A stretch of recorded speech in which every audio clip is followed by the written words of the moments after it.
Good evening, everyone. I'm Commandant Chef. Today's sportscast can be described in one word: injuries. Let's start with A-State quarterback Freddie Knighton, who left the Mizzou game with a groin injury on a non-contact play. Freddie won't start this Saturday. Here's Coach Anderson with more. Freddie's going to have another MRI this morning, but everything looked fairly clean in terms of not being a tear, not being a bone issue, just a really significant pull, growing pull that can be rehabbed in a week or two. That's what we kind of expect. So don't expect him this week. Would like to think he'll be ready for Toledo, but don't know for sure. But both Centimore and Tajay Chambers had emerged as two key players on an improved defense. Chambers had 2.5 sacks against USC, while Centimore had this big interception against Mizzou. But bad news, looks like both players are done for the season.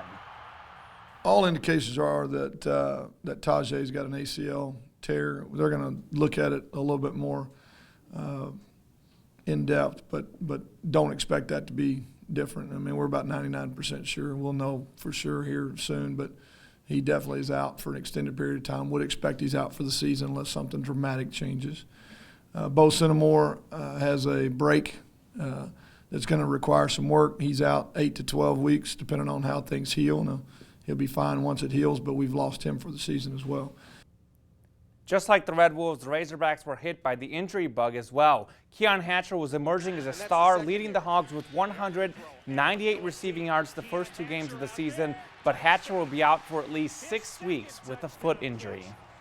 Keon Hatcher, unfortunately, is having surgery later this afternoon. He'll be out for 6 weeks at a minimum, and have a variety of different options of where that can go. Keon obviously has a redshirt year. I was sitting with him and Jay Will yesterday. They're both sitting on their little scooters and can't believe that there's 2 of our premier players are sitting there with some significant foot injuries, but it is what it is.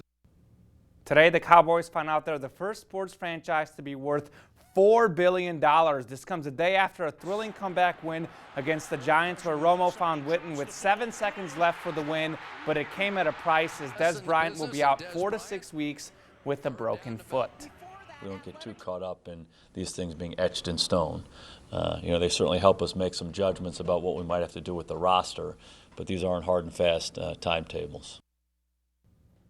On a more positive note, let's take a look at some of our Sweetest Play of the Week nominees.